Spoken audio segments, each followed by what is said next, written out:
I've been living in Los Angeles for 2 years, and I've never been this cold in my life. I will pay anyone here $300 for Gore-Tex gloves. Anybody. I'm serious, I have the cash. Before I begin, I must point out that behind me sits a highly admired President of the United States and decorated war hero, while I, a cable television talk show host, has been chosen to stand here and impart wisdom. I pray I never witness a more damning example of what is wrong with America today.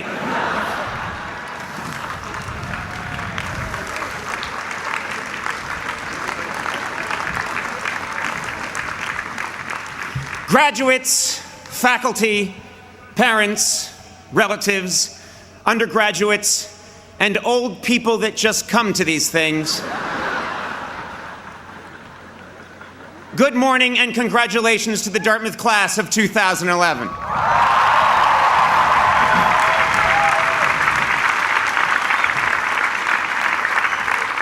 Today you have achieved something special, something only 92% of Americans your age will ever know: a college diploma.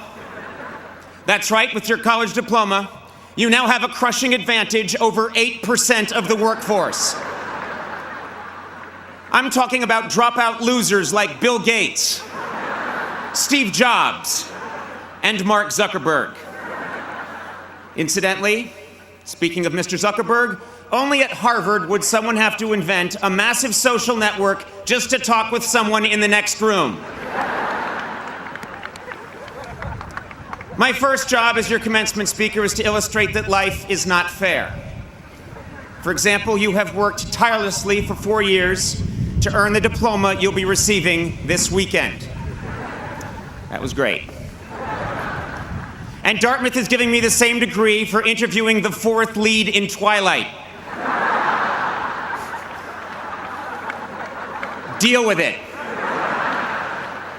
Another example that life is not fair: if it does rain, the powerful rich people on stage get the tent.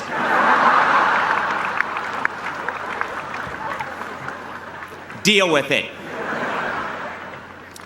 I would like to thank President Kim for inviting me here today.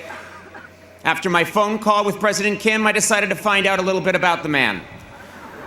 He goes by President Kim and Dr. Kim. To his friends, he's Jim Kim, J to the K, Special K, J.K. Rowling, the Just Kidding Kimster, and most puzzling, Stinky Pete. He serves as the chair of the Department of Global Health and Social Medicine at Harvard Medical School, spearheaded a task force for the World Health Organization on global health initiatives, won a MacArthur Genius Grant, and was one of Time Magazine's 100 most influential people in 2006. Good God, man, what the hell are you compensating for? Seriously. We get it, you're smart. By the way, Dr. Kim, you were brought to Dartmouth to lead. And as a world-class anthropologist, you were also hired to figure out why each of these graduating students ran around a bonfire 111 times. But I thank you for inviting me here, Stinky Pete. And it is an honor. Though some of you may see me as a celebrity, you should know that I once sat where you sit. Literally. Late last night, I snuck out here and sat in every seat. I did it to prove a point. I'm not bright, and I have a lot of free time. But this is a wonderful occasion.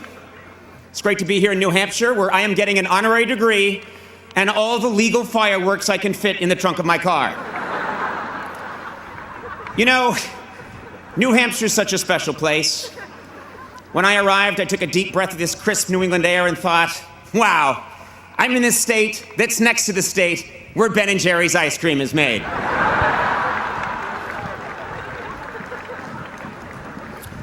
But don't get me wrong, I take my task today very seriously. When I got the call 2 months ago to be your speaker, I decided to prepare with the same intensity many of you have devoted to an important term paper. So late last night, I began.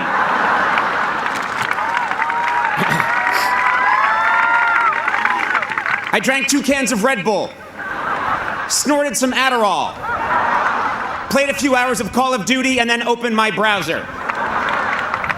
I think Wikipedia put it best when they said Dartmouth College is a private Ivy League university in Hanover, New Hampshire, United States.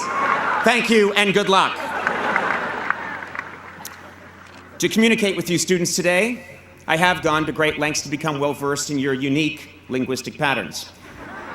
In fact, just this morning, I left Baker Berry with my Trippy Barry to eat a Billy Bob at the Bima when my Flitz de Francesca was blitzjacked by some D-bag on his FSP.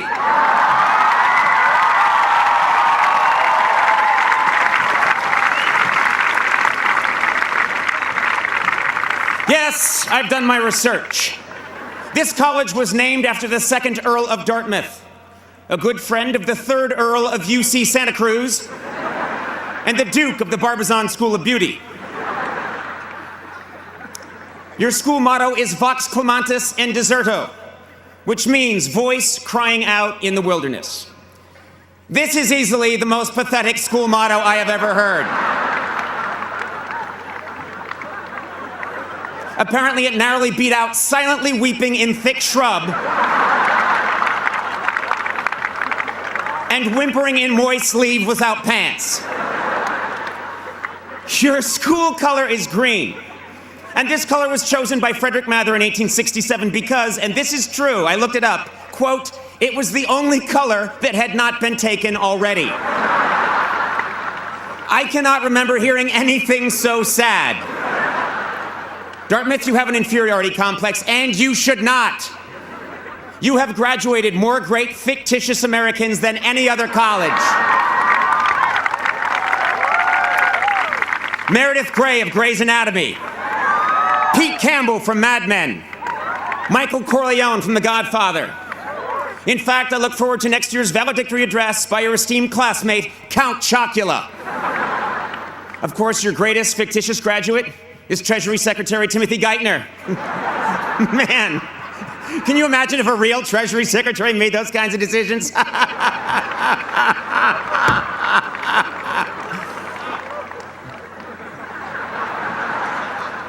Now I know what you're gonna say, Dartmouth. You're gonna say, well, we've got Dr. Seuss.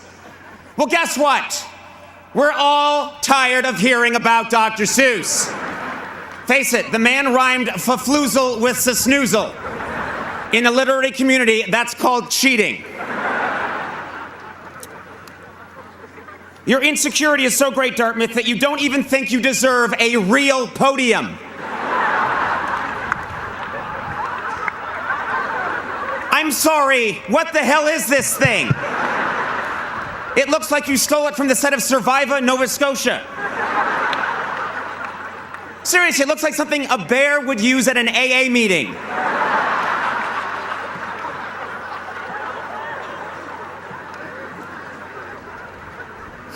No, Dartmouth, you must stand tall. Raise your heads high and feel proud. Because if Harvard, Yale, and Princeton are your self-involved, vain, name-dropping older brothers, you are the cool, sexually confident, lacrosse-playing younger sibling who knows how to throw a party and looks good in a down vest.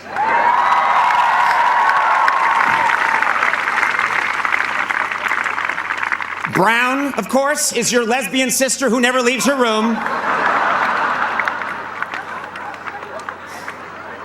And Penn, Columbia, and Cornell, well, frankly, who gives a shit?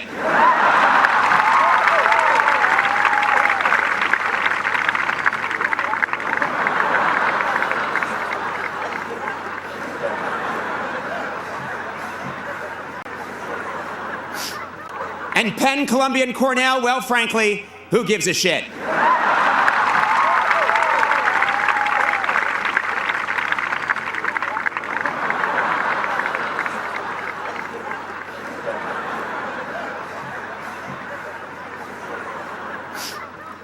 Yes, I've always had a special bond with this school. In fact, this is my 2nd time coming here. When I was 17 years old and touring colleges way back in the fall of 1980, I came to Dartmouth. Dartmouth was a very different place back then. I made the trip up from Boston on a mule.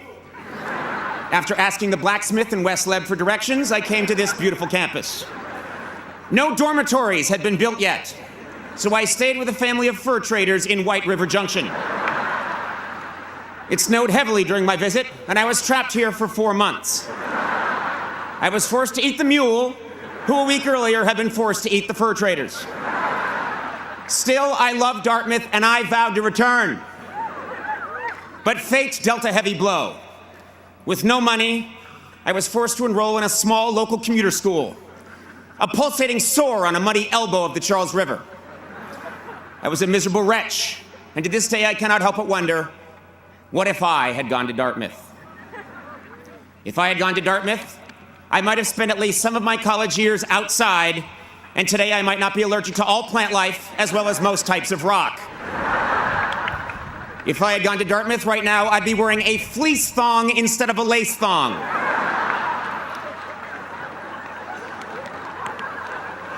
If I had gone to Dartmouth, I still wouldn't know the second verse to Dear Old Dartmouth. Face it, none of you do, you all mumble that part.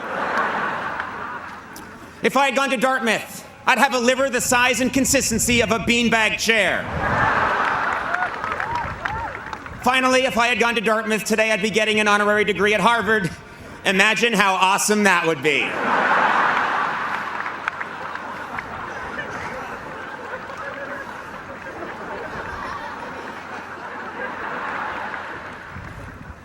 You are a great school, and you deserve a historic commencement address. That's right, I want my message today to be forever remembered because it changed the world. To do this, I must suggest groundbreaking policy.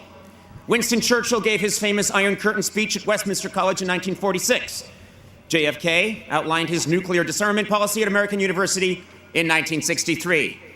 Today, I would like to set forth my own policy here at Dartmouth. I call it the Conan Doctrine. Under the Conan Doctrine, all bachelor degrees will be upgraded to master's degrees. All master's degrees will be upgraded to PhDs. And all MBA students will be immediately transferred to a white-collar prison.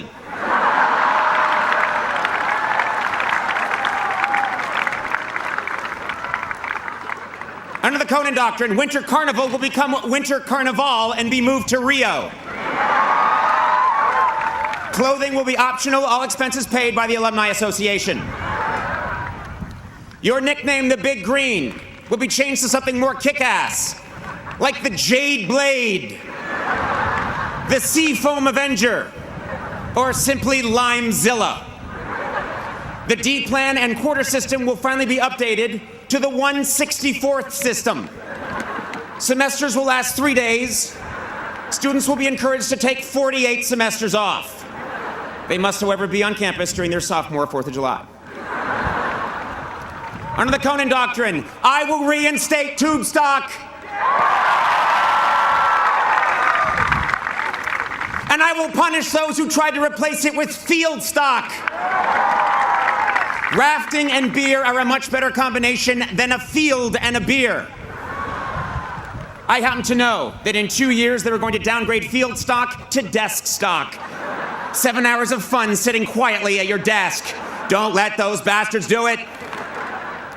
And finally, under the Conan Doctrine, all commencement speakers who shamelessly pander with cheap inside references designed to get childish applause will be forced to apologize to the greatest graduating class in the history of the world, Dartmouth class of 2011 rolls!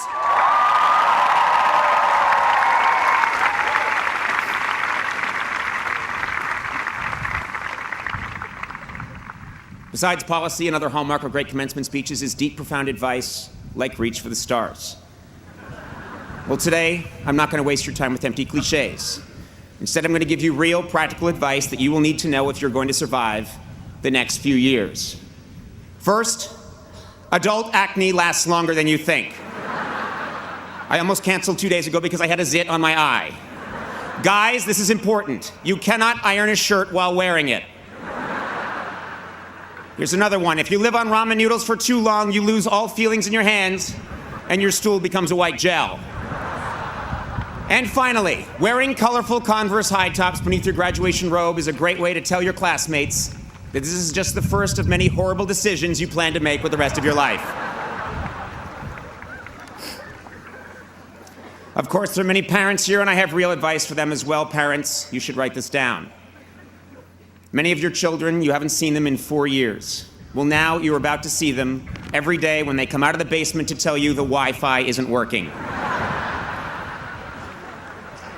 If your child majored in fine arts or philosophy, you have good reason to be worried. The only place they are now really qualified to get a job is ancient Greece. Good luck with that degree. The traffic today on East Wheelock is going to be murder, so once they start handing out diplomas, you should slip out in the middle of the K's. And I have to tell you this, you will spend more money framing your child's diploma than they will earn in the next 6 months. It's tough out there, so be patient. The only people hiring right now are Panera Bread and Mexican drug cartels. Yes, you parents must be patient because it is indeed a grim job market out there. One of the reasons it's so tough finding work is that aging baby boomers refuse to leave their jobs. Trust me on this.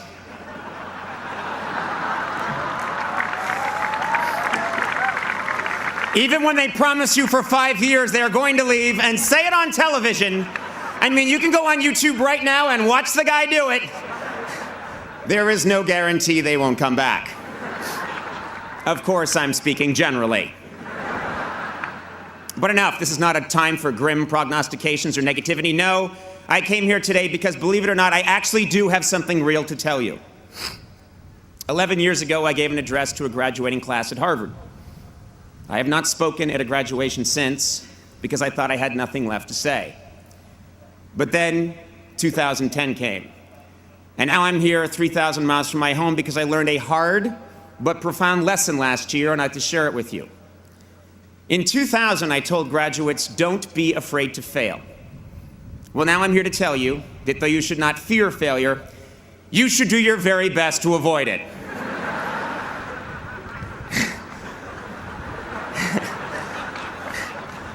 Nietzsche famously said, whatever doesn't kill you makes you stronger. What he failed to stress is that it almost kills you.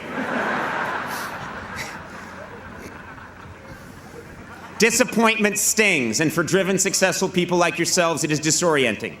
What Nietzsche should have said is, whatever doesn't kill you makes you watch a lot of Cartoon Network and drink mid-price Chardonnay at 11 in the morning. Now, by definition, commencement speakers at an Ivy League college are considered successful. But a little over a year ago, I experienced a profound and very public disappointment. I did not get what I wanted, and I left a system that had nurtured and helped define me for the better part of 17 years. I went from being in the center of the grid to not only off the grid, but underneath the coffee table that the grid sits on, lost in the shag carpeting that is underneath the coffee table supporting the grid. It was the making of a career disaster and a terrible analogy. But then something spectacular happened. Fog-bound, with no compass and adrift, I started trying things. I grew a strange cinnamon beard. I dove into the world of social media. I started tweeting my comedy. I threw together a national tour. I played the guitar. I did stand-up, wore a skin-tight blue leather suit, recorded an album, made a documentary, and frightened my friends and family. Ultimately, I abandoned all preconceived perceptions of my career path and stature and took a job on basic cable, with a network most famous for showing reruns, along with sitcoms created by a tall black man who dresses like an old black woman. I did a lot of silly, unconventional, spontaneous, and seemingly irrational things. And guess what? With the exception of the blue leather suit, it was the most satisfying and fascinating year of my professional life.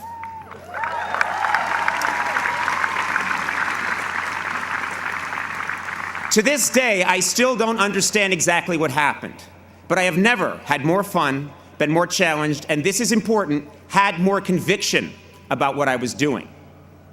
How could this be true? Well, it's simple. There are few things more liberating in this life than having your worst fear realized. I went to college with many people who prided themselves on knowing exactly who they were and exactly where they were going. At Harvard, 5 different guys in my class told me they would one day be president of the United States. 4 of them were later killed in motel shootouts. The other ones briefly hosted Blue's Clues before dying senselessly in yet another motel shootout. Your path at 22 will not necessarily be your path at 32 or 42. One's dream is constantly evolving, rising and falling, changing course. This happens in every job, but because I have worked in comedy for 25 years, I can probably speak best about my own profession. Way back in the 1940s, there was a very, very funny man named Jack Benny. He was a giant star, easily one of the greatest comedians of his generation. And a much younger man named Johnny Carson wanted very much to be Jack Benny. In some ways he was, but in many ways he wasn't. He emulated Jack Benny, but his own quirks and mannerisms, along with the changing medium, pulled him in a different direction. And yet, his failure to completely become his hero made him the funniest person of his generation. David Letterman wanted to be Johnny Carson, and was not. And as a result, my generation of comedians wanted to be David Letterman. And none of us are. My peers and I have all missed that mark in 1,000 different ways. But the point is this: it is our failure to become our perceived ideal that ultimately defines us and makes us unique. It's not easy, but if you accept your misfortune and handle it right, your perceived failure can become a catalyst for profound reinvention. So, at the age of 47,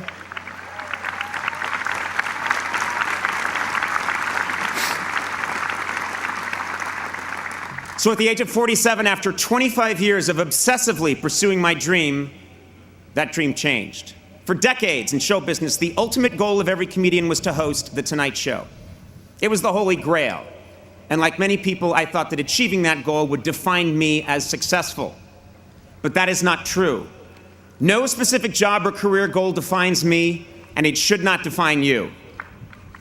In 2000, I told graduates to not be afraid to fail, and I still believe that. But today I tell you that whether you fear it or not, disappointment will come. The beauty is that through disappointment you can gain clarity, and with clarity comes conviction and true originality. Many of you here today are getting your diploma at this Ivy League school because you have committed yourself to a dream and worked hard to achieve it. And there is no greater cliche in a commencement address than follow your dream. Well, I'm here to tell you that whatever you think your dream is now, it will probably change, and that's okay.